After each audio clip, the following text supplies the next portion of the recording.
आज के वीडियो के माध्यम से बात करेंगे Madhya Pradesh BEd, MEd, BPEd, MPEd, BA BEd, BSc BEd, NCT के किसी भी कोर्स में अगर आपको मध्य प्रदेश के गवर्नमेंट या प्राइवेट कॉलेज में एडमिशन लेना है, तो इसका जो सेकंड राउंड है, जो द्वितीय चरण है, वो कब से शुरू होगा?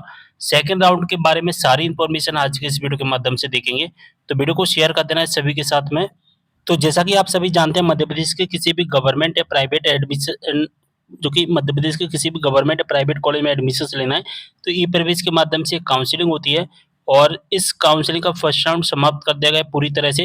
अब वर्तमान में सेकंड राउंड स्टार्ट होगा और मध्य प्रदेश के इन समस्त यूनिवर्सिटी से संबंधित कॉलेजेस में हम एडमिशन ले सकते हैं, ठीक है?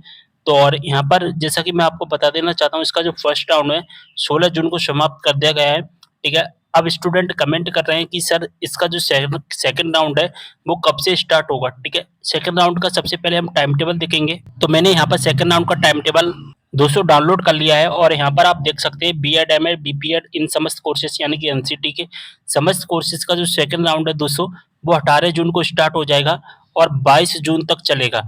18 जून से लेकर के 22 जून तक दोस्तों क्या-क्या काम होगा? रजिस्ट्रेशन होगा, चॉइस फिलिंग होगा। 18 जून से लेकर 23 जून तक दोस्तों डॉक्यूमेंट वेरिफिकेशंस का काम होगा।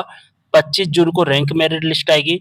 29 जून को हमारी कट ऑफ लिस्ट आएगी और अगर हमारा 29 जून को किसी भी कॉलेज में नाम आ जाता है, तो 4 जुलाई तक हमें अपनी फीस सबमिट करके अपना जो एडमिशन है कंप्लीट करना है। 4 जुलाई तक यहाँ पर टीसी प्लस वेरिफिकेशंस होगा।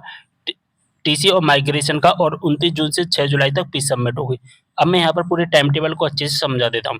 देखिए 18 जून से लेकर 22 जून तक रजिस्ट्रेशन प्लस चॉइस फिलिंग होगा। रजिस्ट्रेशन किसे करना है? रजिस्ट्रेशन केवल न्यू स्टूडेंट को करना है। जिन्होंने फर्स्ट राउंड में रजिस्ट्रेशन नहीं किया है, उनको सेकंड राउंड में रजिस्ट्रेशन की आवश्यकता नहीं है। इस बात का आपको ध्यान रखना है, ठीक है? चॉइस फिलिंग किसे करना है? तो चॉइस फिलिंग सभी स्टूडेंट को करना है। अगर आपने फर्स्ट राउंड में रजिस्ट्रेशन किया था, आपका नाम नहीं आया या आपका नाम आ गया था लेकिन आपने एडमिशन नहीं लिया, तो सेकंड राउंड में आपको क्या करना होगा? सेकंड राउंड में आपको केवल और केवल चॉइस फिलिंग करना है, ठीक है? सेकंड राउंड में चॉइस फिलिंग करना है, इसके बारे में वीडियो भी अपलोड कर दूँगा जब स्टार्ट होगा। आपको केवल और केवल चॉइस फिलिंग करना है, चॉइस फिलिंग फ्री रहेगी, कोई भी इसका चार्ज नहीं रहेगा, इस बात का ध्यान रखना है, ठीक है? लेकिन जो नए स्टूडेंट हैं, जो रजिस्ट्रेशन प्लस चॉइस फिलिंग करेंगे, वो तो एक साथ में ही करेंगे और इसका जो चार्ज रहेगा ₹150 रहेगा, इस बात का ध्यान रखना। जो सेकंड राउंड में रजिस्ट्रेशन प्लस चॉइस फिलिंग करेंगे, इसका चार्ज ₹150 है। जो केवल और केवल चॉइस फिलिंग करेगा, उसका चार्ज 0 है, यानी कि कोई भी चार्ज नहीं रहेगा, ठीक है? यहाँ पर बात आती है डॉक्यूमेंट वेरिफिकेशन की। तो डॉक्यूमेंट वेरिफिकेशन अगर आपने फर्स्ट राउंड में कंप्लीट करवा लिया है, तो अब आपको डॉक्यूमेंट वेरिफिकेशंस की आवश्यकता नहीं है, ठीक है?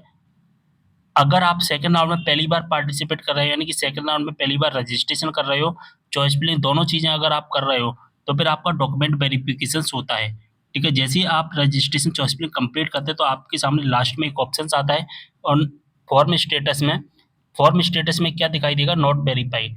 अगर नॉट वेरीफाइड आ रहा है, इसका मतलब है आपका डॉक्यूमेंट वेरीफाई नहीं हुए हैं, तो आप 2 से 3 दिन इंतज़ार करना, आपके डॉक्यूमेंट ऑटोमेटिक वेरीफाई हो जाएँगे। जैसे ही आपके डॉक्यूमेंट ऑटोमेटिक वेरीफाई होते हैं, आपके रजिस्टर्ड मोबाइल नंबर पर मैसेज आ जाएगा कि सर आपके डॉक्यूमेंट वेरीफाई हो चुके हैं, ठीक है? और जब आप अपने आईडी पासवर्ड से लॉगिन करके चेक करोगे अपना फॉर्म, तो वहाँ पर भी दिखाई देगा कि आवंटन प्रक्रिया तक अब कोई कार्रवाई करने की आवश्यकता नहीं है। अब केवल और केवल मेरिट लिस्ट का इंतज़ार करना, इस तरह से एक लाइन लिखकर आएगी, ठीक है? अगर आपके डॉक्यूमेंट वेरीफाई हो गए हैं और फॉर्म स्टेटस में अगर आप देखोगे, तो जहाँ पर दोस्तों अभी नॉट वेरीफाइड लिखा था, अब वहाँ पर दोस्तों वेरीफाइड लिखकर आ गया होगा और वेरीफाइड अगर लिखकर आ गया है, तो इसका मतलब है अब हमारा सब चूँकि सभी काम कंप्लीट है, अब केवल और केवल हमें मेरिट लिस्ट का इंतज़ार करना है। अगर नॉट वेरीफाइड लिख कर आ रहा है, तो इसका मतलब है डॉक्यूमेंट वेरीफाई नहीं हुए हैं और जब तक डॉक्यूमेंट वेरीफाई नहीं होंगे, हमारी मेरिट लिस्ट में हमारा नाम नहीं आएगा, ठीक है? तो इतना सारा काम कंप्लीट कर लेना है कब तक? 23 जून तक। तो रजिस्ट्रेशन प्लस चॉइस फिलिंग करेगा, उसको डॉक्यूमेंट वेरीफाई भी करवानी है। जो जो केवल चॉइस फिलिंग करेगा, उसे डॉक्यूमेंट वेरीफाई की आवश्यकता नहीं है, ठीक है? 25 जून को हमारी आएगी रैंक मेरिट लिस्ट। इसमें आपको ये पता चलेगा आपके कॉलेज में आपकी कितनी रैंक है, ठीक है? आपकी कितनी रैंक है ये आपको पता चलेगा, आपको ये नहीं पता चलेगा आपको कौन-सा कॉलेज मिला है। आपने जितने भी समस्त कॉलेज सेलेक्ट किए हुए होंगे, सभी कॉलेजेस में आपकी रैंक दिखाई देगी, ठीक है? इससे कॉलेज के कट ऑफ से कोई मतलब नहीं है। 29 जून को पता चलेगा आपको कि आपको कौन-सा कॉलेज अलॉट किया गया है, ठीक है? सीट आवंटन जारी करना। 29 जून को अगर आपको कोई कॉलेज मिल जाता है और अगर आपको पसंद का कॉलेज मिला है, तो फिर अब आपको जो आगे काम करना है 29 जून से लेकर 4 जुलाई के बीच में आपको अपनी टीसी और माइग्रेशन आपको हेल्प सेंटर पर जा कर के वेरिफिकेशन करवाना होगा, ठीक है। टीसी माइग्रेशन प्लस जो 29 जून को अलॉटमेंट लेटर आएगा उसका प्रिंट आउट निकाल कर किसी भी गवर्नमेंट कॉलेज में जा सकते हैं, वहाँ पर अपना जो फॉर्म है वेरीफाई करवाना है। जैसे आप वेरीफाई करवाओगे आपको फीस सबमिट करने का लिंक दिखाई देने लगेगा ई प्रवेश वेबसाइट पर आपके लॉगिन आईडी पर ही, ठीक है। और आपको फीस सबमिट करनी है 6 जुलाई तक। फीस सबमिट करने के बाद जो आपका एडमिशन है कंप्लीट हो जाएगा। तो इस तरह से आपको सारे काम कंप्लीट कर लेना, सारी चीज़ आपको समझ में आ गई होगी। तो हमारा जो सेकंड राउंड चलेगा कब से कब तक चलेगा? 18 जून से लेकर के 6 जुलाई को सेकंड राउंड समाप्त कर दिया जाएगा। सारी चीज़ समझ में आ गई। अगर आपने अभी तक व्हाट्सएप ग्रुप ज्वाइन नहीं किया तो व्हाट्सएप ग्रुप ज्वाइन कर लेना। टेलीग्राम ग्रुप ज्वाइन नहीं किया तो टेलीग्राम ग्रुप भी ज्वाइन कर लेना, लिंक डिस्क्रिप्शन बॉक्स में मिल जाएगा। जो भी अगर आपकी डाउट है तो इंस्टाग्राम पर मैसेज के द्वारा मुझसे पूछ सकते हैं। मिलते हैं अगले वीडियो में एक और जानकारी के साथ, तब तक के लिए बाय।